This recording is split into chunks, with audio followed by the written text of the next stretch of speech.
오늘 우리 읽은 본문의 말씀을 가지고 예수 그리스도의 나심이라는 제목으로 말씀의 은혜를 나누기를 원합니다. 여러분, 마태복음은 성경에서 이제 신약이 시작되는 부분에 위치하고 있습니다.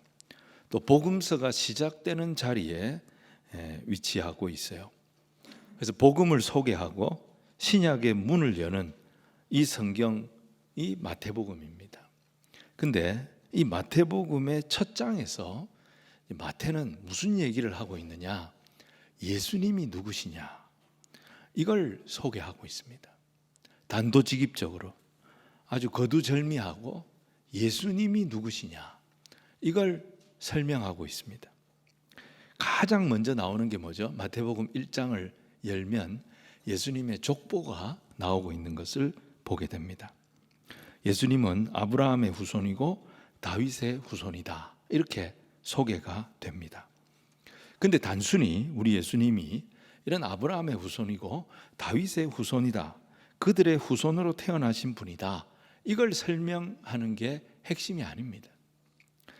우리 성경에는 뭐라고 되어 있습니까? 아브라함과 다윗의 자손 예수 그리스도의 계보라, 이렇게 되어 있어요. 제일 먼저 아브라함이 나오고 그 다음에 다윗이 나오고 그 다음에 예수 그리스도가 나와요. 근데 헬라어 원문은 단어 배치가 다릅니다. 원문 그대로 우리가 번역을 한다면 예수 그리스도, 아브라함과 다윗의 자손, 이렇게 기록이 되어 있습니다. 그리고 16절이 이 족보가 완성이 됩니다. 이 족보의 완성이 누구냐? 예수 그리스도라, 이렇게 이제 기록이 되어 있어요. 그러니까 우리가 이 말씀을 잘 보면 예수 그리스도로 시작해서 예수 그리스도로 끝이 납니다. 예수 그리스도가 마치 괄호처럼 그 안에 있는 모든 내용을 감싸고 있습니다. 이런 문학적인 구조를 인클루지오라고 말합니다. 포함 구조라, 그렇게 이제 설명할 수 있습니다. 이런 문학적 기법의 강조점은 어디에 있냐면 괄호에 있습니다. 예수 그리스도가 괄호잖아요. 예수 그리스도가 핵심이라는 거예요. 구약의 모든 예언, 구약의 모든 역사, 구약에 나오는 모든 인물들은 이 예수님을 증거하기 위한 도구이고, 이 예수님의 오심으로 그 모든 것들이 완성되어졌다, 이것을 선포하고 있는 성경이 마태복음이라는 것입니다. 이어서 18절부터 나오는 내용이 예수님의 동정녀 탄생을 다루고 있습니다.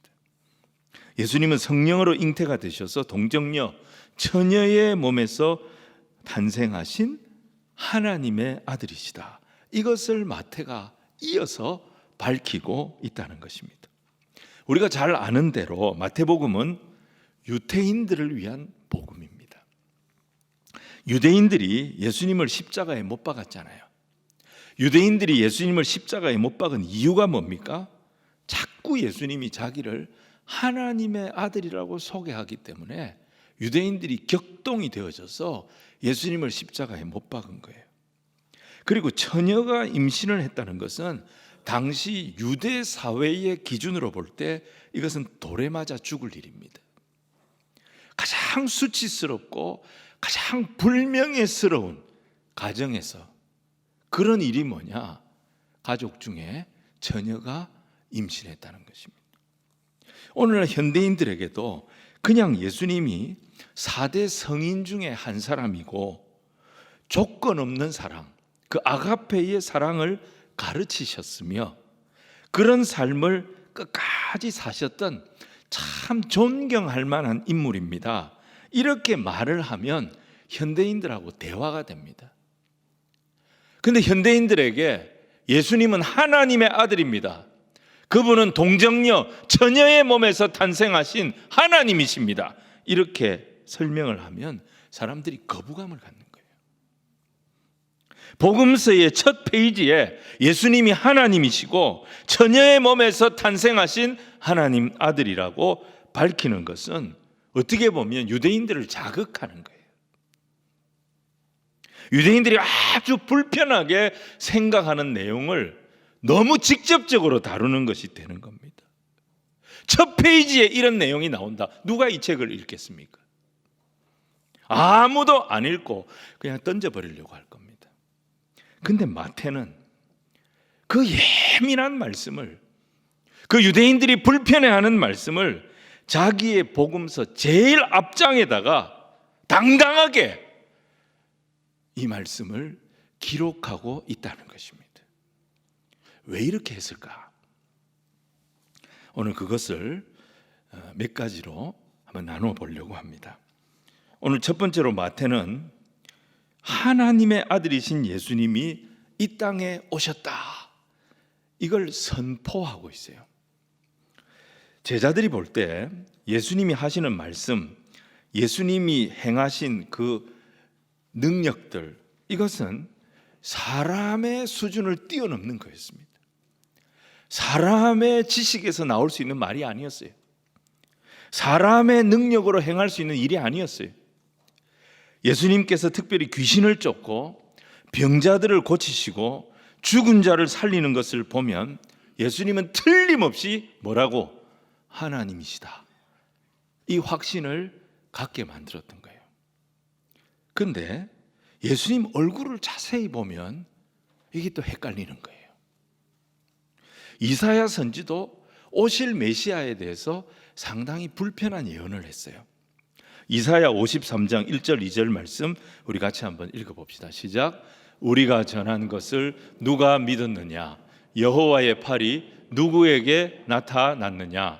그는 주 앞에서 자라나기를 연한 순 같고 마른 땅에서 나온 뿌리 같아서 고운 모양도 없고 풍채도 없은즉 우리가 보기에 흠모할 만한 아름다운 것이 없도다. 무슨 얘기하고 있습니까? 이사야 선지는 예수님보다 700년 전에 메시아의 오심을 예언했던 선지자입니다.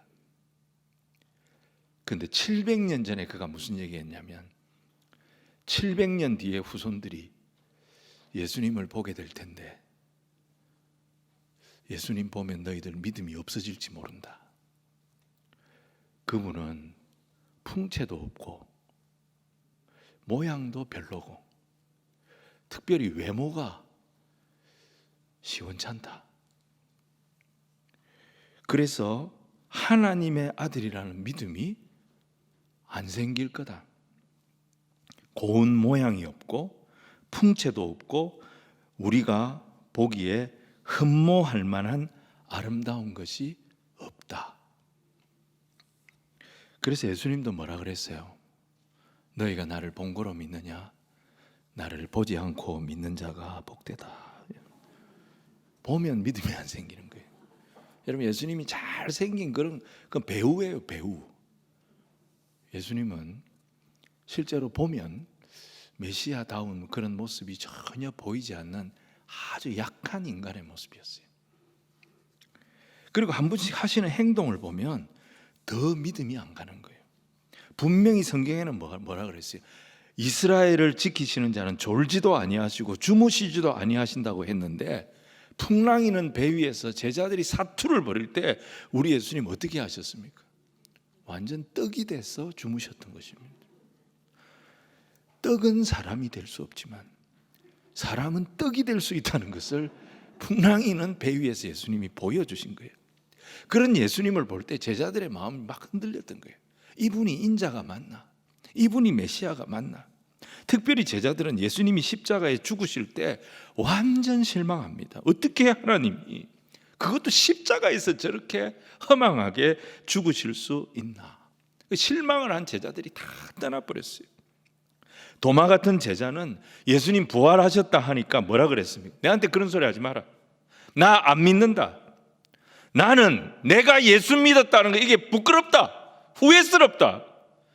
내가 그 손에 못자국에 내 손가락 넣어보고 그 옆구리에 내 손을 넣어보기 전에 나는 절대 안 믿는다. 이랬던 사람이에요. 그런데 이 도마를 비롯한 11명의 제자들은 예수님의 부활을 눈으로 보게 됩니다.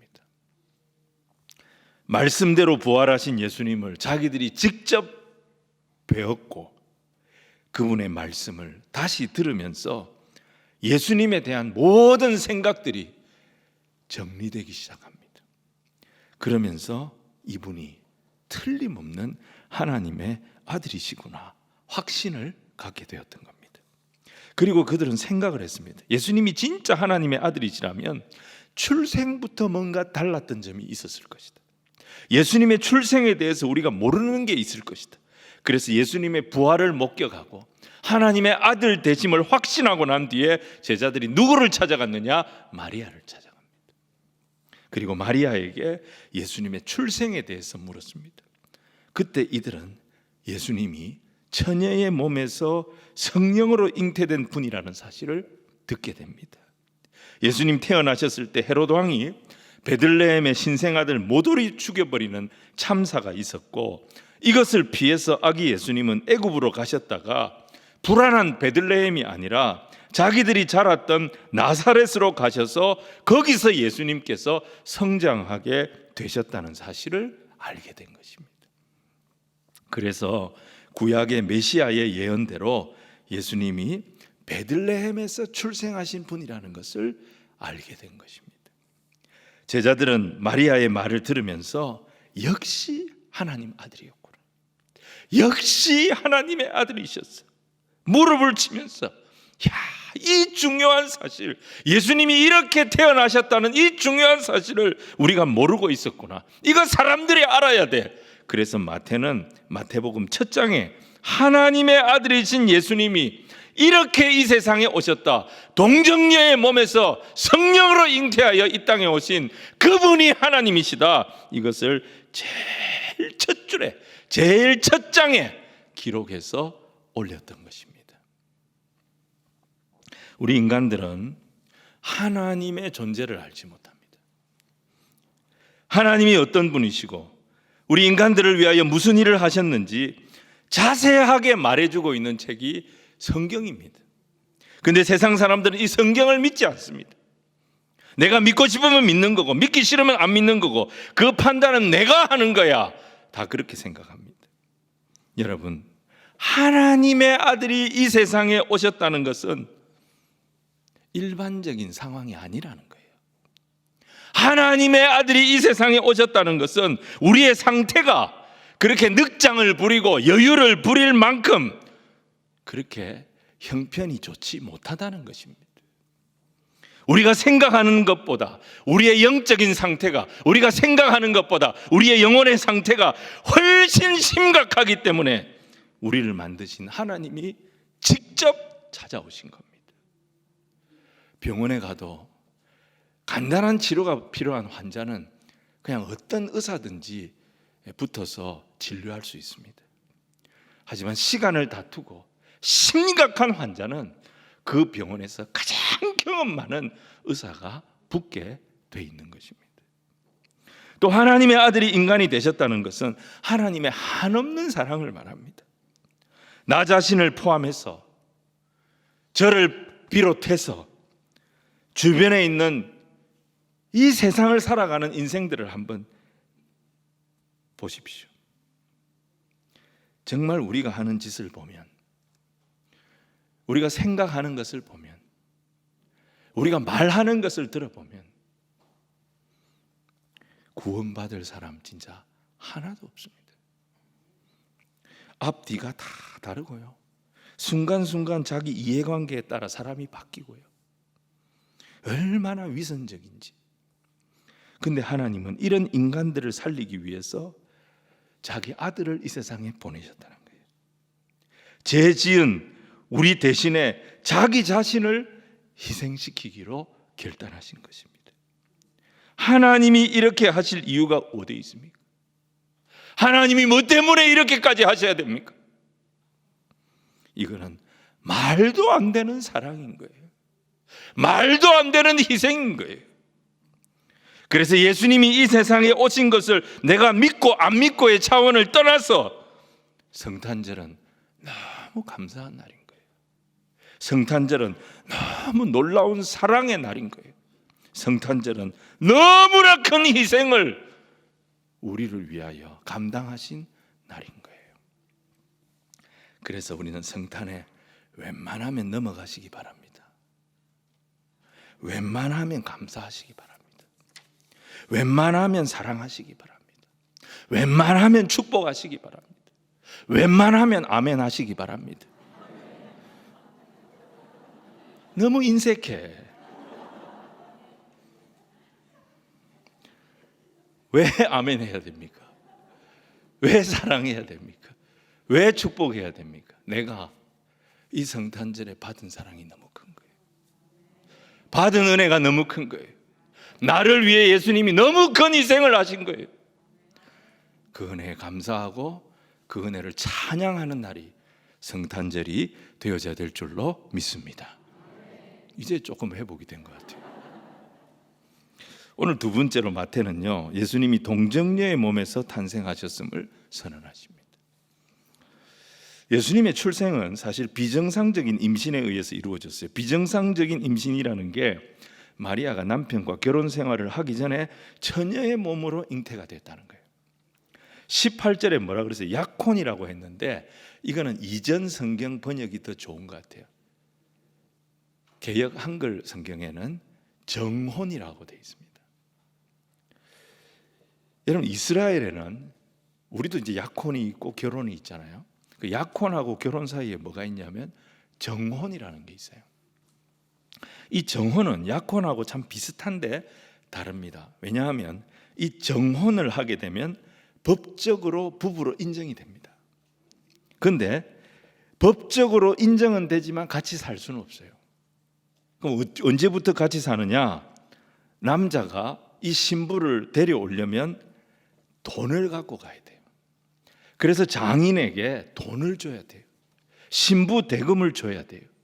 신부 집에서는 그 돈을 받아가지고 그 돈이 흡족하다 그러면 결혼잔치를 베푸는 거예요.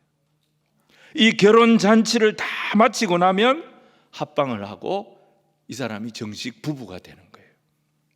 마리아는 정혼한 남자가 있었어요. 그 사람이 요셉이었어요. 근데 아직 혼인잔치를 하지 않은 상태였어요. 요셉이 아직 장인에게 돈을 갖고 오지 못했어요. 근데 그 상태에서 천사가 찾아온 거예요. 이 천사가 뭐라고 했냐면 네가 정혼한 남편과 동거하기 전에 성령이 너에게 먼저 임하실 거다. 그래서 네가 그 성령으로 임신을 하게 될 것이다. 네가 임신할 아이는 보통 아이가 아니다.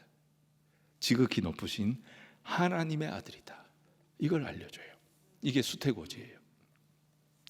이 수태고지에 대해서 르네상스 시대에 또 중세 시대에 많은 화가들이 그림을 그렸습니다. 여러분, 이 세상에서 어떻게 보면 가장 말이 안 되는 사건이 하나님의 아들의 동정녀 탄생입니다. 인간을 만드신 하나님이 죄로 망가진 인생을 고치시려고 인간의 세포가 되셔서 여자의 몸에 수태가 되셨다는 거예요. 이게 말이 됩니까? 최고의 명품 자동차를 만든 세계적인 기술자가 있다고 합시다. 그 기술자가 자기가 만든 자동차가 고장이 났어요. 그 자동차 고치겠다고 엔진룸 안에 있는 작은 부속품이 돼가지고 직접 들어간다. 이게 말이 됩니까? 자동차 고장 났으면 그 자동차 부셔버리고 새 자동차 만들면 되는 거예요. 근데 하나님의 아들은 우리를 부수지 않습니다. 하나님의 아들은 새로운 인류를 창조하시지도 않았습니다. 오히려 자신을 부셔뜨려서 미세한 세포가 되어서 여인의 몸에 임신이 되는 방법을 선택하셨어요. 하나님의 아들은요, 천지를 창조하신 창조주이십니다. 하나님의 아들은 우리 인간을 만드신 최고의 기술자이십니다. 그런데 자신의 모든 영광, 자신의 모든 지위를 다 포기하시고 자기가 만든 그 인간, 그 망가진 인간의 몸속에 작은 세포가 되시기로 결정하신 거예요. 우리는 어떻습니까? 자꾸 높아지고 자꾸 커지고 자꾸 강해지고 더 유명해지고 모든 사람들이 그런 인생을 추구합니다. 근데 하나님의 아들은 반대예요. 작아지고 작아지고 계속 작아지고 아주 작아져서 나중에는 사람의 눈으로 보이지도 않을 정도로 작은 세포의 한 부분이 되셨어요. 근데 그 작아진 거기서, 눈에 보이지도 않을 정도로 작아진 거기서 하나님의 구원 역사가 나타났고 하나님의 능력이 나타났다는 것입니다. 이게 하나님이 하시는 방법입니다.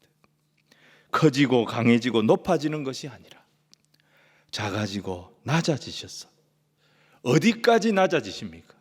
십자가에서 하나님의 아들이 자기 살을 찢고 자기 피를 쏟으셔서 그 피로 망가진 우리를 다 살려내신 것입니다. 이 역사를 이루시려고 하나님의 아들이 인간의 몸을 입고 이 땅에 오신 날이 성탄절이라는 것입니다. 그래서 이 성탄은 우리가 구원의 소망을, 구원의 기쁨으로 감격해 하는 날임과 동시에 우리 자신이 겸손해져야 하는 날인 것입니다. 우리 주님처럼 낮아지고, 우리 주님처럼 작아지고, 우리 주님처럼 겸손해져서 작은 예수로 이 세상에 예수 그리스도의 사랑을 흘려보내는, 이 세상에 주님의 사랑에 감동을 끼치는 은혜의 통로가 되는 저와 여러분이 되어져야 될 줄로 믿습니다. 그런데 여기서 우리가 예수님의 동정녀 탄생을 받아들였던 이 마리아와 요셉의 입장을 한번 생각해 볼 필요가 있어요. 오늘 본문 마태복음은 이 마리아의 고민에 대해서는 그렇게 많이 다루지 않아요. 마리아의 고민, 이 사실을 듣고 충격을 받고 이걸 받아들이는 마리아의 고민은 누가복음에 나와 있어요. 마태복음에는 그 신랑이었던 요셉의 고민을 소개하고 있어요. 남편 요셉은 이 마리아의 임신 소식을 듣고 충격을 받습니다. 그리고 고민을 하기 시작합니다. 근데 성경이 뭐라 그랬어요? 이 요셉이 말이죠, 굉장히 어진 사람이었어요. 그래서 어떻게 처리합니까? 아무에게도 알리지 않고 아무도 모르게 조용히 끝내려고 했습니다. 파혼을 하려고 한 거죠. 근데 천사가 이 고민을 하고 있는 요셉을 찾아온 겁니다. 20절 말씀을 우리 같이 한번 읽겠습니다. 시작. 이 일을 생각할 때에 주의 사자가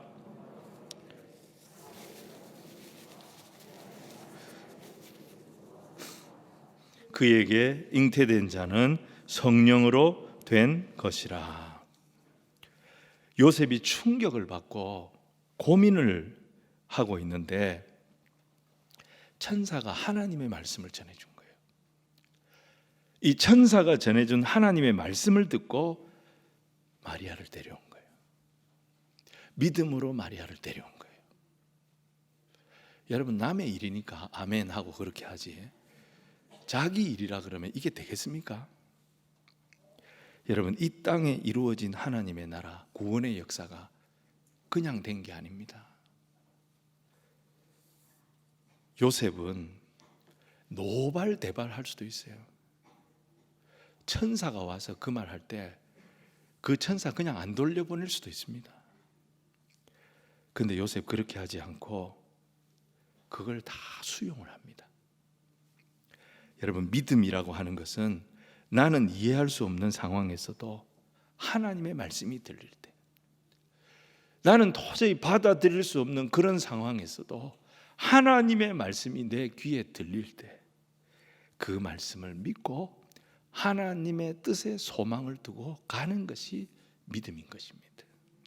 내가 이해할 수 없는 나의 현실 한복판에서 하나님의 약속의 말씀이 들릴 때 그 말씀에 순종하면서 하나님, 여기에도 하나님의 인도하심이 반드시 살아있음을 내가 믿습니다.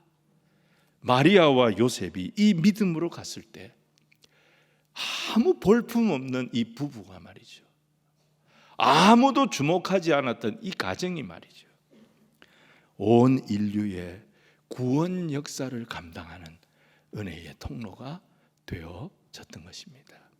오늘 우리의 삶의 자리가 힘들고 어렵지만 내 귀에 그래도 하나님의 말씀이 들리면 소망이 있음을 믿으시기를 바랍니다. 그 말씀 붙잡고 담대하게 이기고 나아가는 저와 여러분이 되기를 주님 이름으로 축원을 드립니다. 오늘 세 번째로 마태는 하나님의 아들이 이 세상에 오신 것은 분명한 이유가 있기 때문에 오신 것이라는 것을 선언합니다. 하나님의 아들이 왜 이렇게까지 하시면서 인간이 되셔야 했을까? 왜 이렇게 복잡하고 힘든 방법을 사용하셔서 인간이 되시려고 하신 것일까? 21절 말씀을 우리 같이 읽겠습니다. 시작. 아들을 낳으리니 이름을 예수라 하라. 이는 그가 자기 백성을 그들의 죄에서 구원할 자이심이라 하니라. 아멘. 모든 사람들은 소원이 있다면 그냥 걱정 없이 살고 싶은 거예요. 그래서 우리는 두 가지를 요구합니다. 두 가지를 기대합니다. 안전하기를 기대합니다. 또 하나는 좀 내가 풍족했으면 좋겠다. 풍요를 기대합니다. 그래서 우리의 모든 관심은 우리의 안전을 위협하는 이 코로나 바이러스가 앞으로 어떻게 될 건가, 여기에 모든 관심이 집중되어 있어요.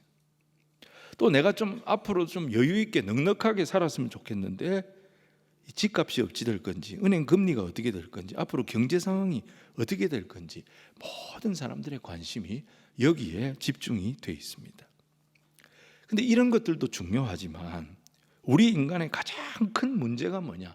우리 인간의 가장 큰 위기가 뭐냐? 그거는 죄의 문제라고 성경이 말씀합니다. 하나님의 아들이 우리를 이 죄에서 건져내기 위해서 이렇게 힘든 방법으로 이 세상에 직접 오셨다는 것입니다. 아니, 죄가 뭐길래, 죄가 그 뭐 그리 대단한 거길래 하나님의 아들이 그 어려운 방법으로 이 세상에 오셨는가? 우리가 이 질문을 한다면 우리는 아직까지도 이 죄의 파괴력, 이 죄의 위험성을 모르고 있는 것입니다. 우리 인간에게 가장 큰 절망이 있다면 그것은 죽음이에요. 죽음을 다 싫어합니다. 그런데 누구도 이 죽음을 피할 수가 없어요. 언제 죽음이 나를 덮칠지 알지 못하면서 우리는 이 세상을 살아갑니다. 근데 성경이 뭐라고 말씀하냐면 이 죽음의 원인이 죄라는 것이고요. 죄는 인간을 미치게 만든다는 거예요. 여러분, 이 세상의 인간들은 다 하나같이 미쳐 있습니다. 거짓말하고 서로를 불신하고 미워하고 저주하고 음란한 짓을 하고 폭력을 행사하고 환경을 파괴하고 살인하고 분열하고 전쟁 일으키고 이런 모든 짓은 다른 짐승들이 하는 게 아닙니다. 다 사람이 하고 있어요. 사람이 저지르는 죄악들이에요. 사람들이 이런 짓을 한다는 것은 인간이 정상이 아니라는 증거입니다. 사람들은 죄 때문에 미쳐 있고 죄 때문에 미쳐가고 있고 그러다가 결국 다 죽게 되는 것입니다. 그리고 죽은 후에는 영구 격리가 되는 거예요. 어디서? 지옥에서. 근데 하나님의 아들이 여기에 개입하신 거예요. 하나님의 아들이 이 미쳐버린 세상에, 죄로 오염된 세상에 찾아오신 거예요. 하나님의 아들이 이 세상에 오신 것은 십자가에서 자기를 죽여서 이 절망적인 죄로부터 우리를 구원하시기 위해서 오셨다는 것입니다. 하나님의 아들은 약속대로, 말씀하신 대로 십자가에서 내 죄를 위하여 죽으시고 제3일에 부활하셨습니다. 예수님이 십자가에서 우리의 죄를 다 뒤집어 쓰고 죽으셨는데 3일에 다시 부활하셨다는 것은 죄의 권세를 예수님이 이기셨다는 거예요. 사망의 권세가 예수님을 감당 못했다는 거예요. 지옥의 권세를 예수님께서 깨부셔버렸다는 거예요. 예수 보혈이 우리 인생들이 넘어설 수 없는 이 악한 모든 권세를 다 이기고 승리하셨음을 보증하는 사건이 부활 사건임을 믿으시기를 바랍니다.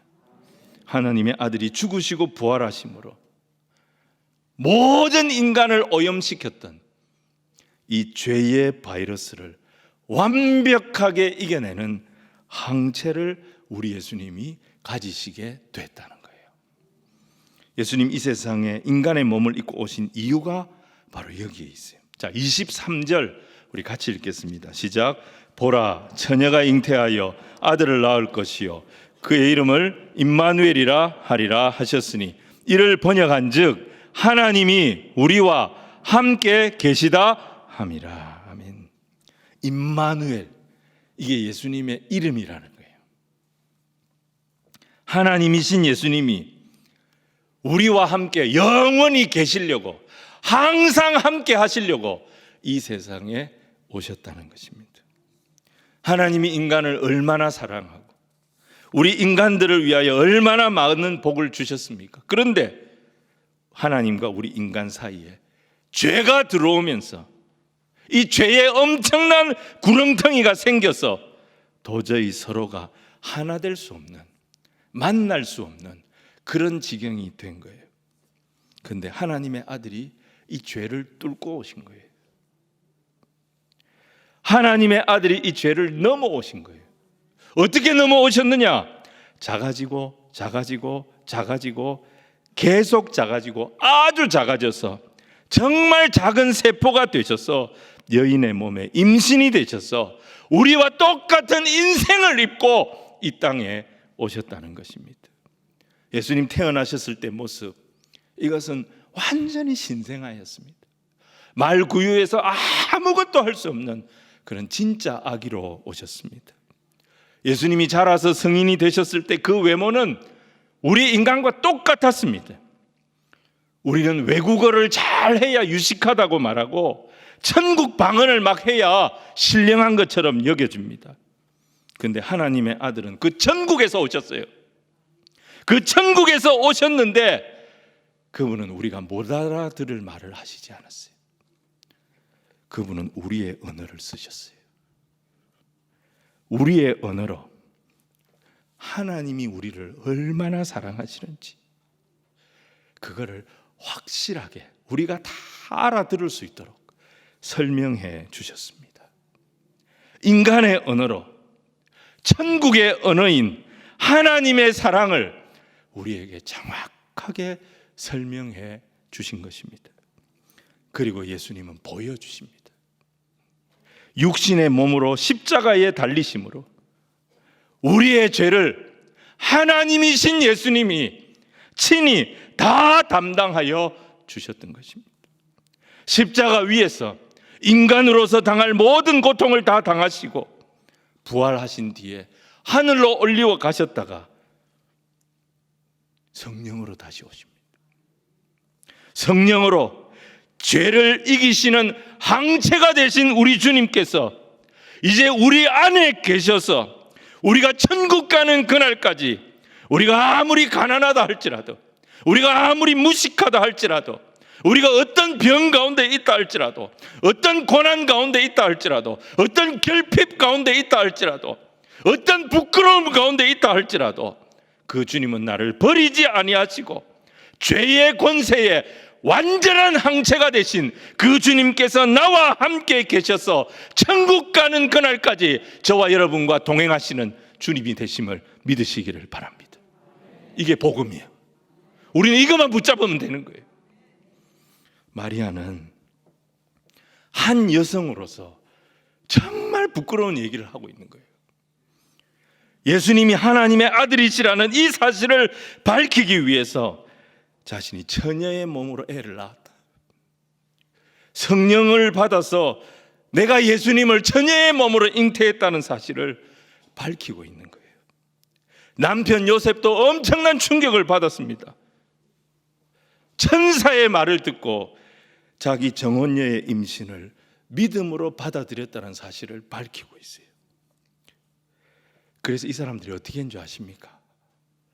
그 하나님의 아들이 태어날 때까지 결혼을 했지만 두 사람이 부부 관계를 하지 않았다라고 성경에 밝히고 있어요. 25절 말씀 우리 같이 한번 읽겠습니다. 시작.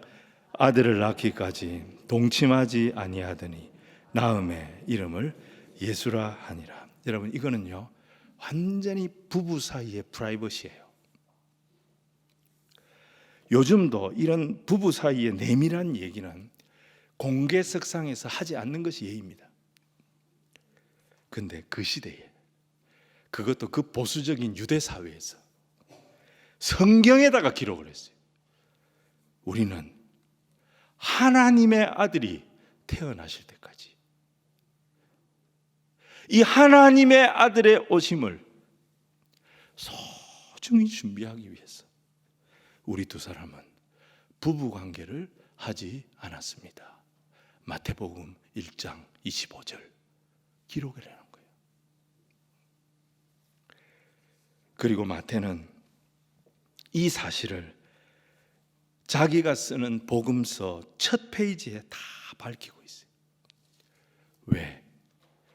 우리에게 가장 중요한 것이 하나님의 아들이 우리를 위하여 이 땅에 오신 것보다 더 귀하고 더 복되고 더 중요한 사실이 없기 때문입니다. 그분은 우리의 죄의 유일한 치료제로 오신 거예요. 죄를 이겨내는 항체가 되신 거예요. 지금 만약에 코로나 바이러스를 치료할 수 있는 치료제가 나왔다, 모든 뉴스의 일면 탑에 나오지 않겠어요? 마태는 자신의 복음서 첫 페이지에 죄의 치료제가 되신 하나님이 이 땅에 오셨다, 이걸 밝히고 있는 거예요.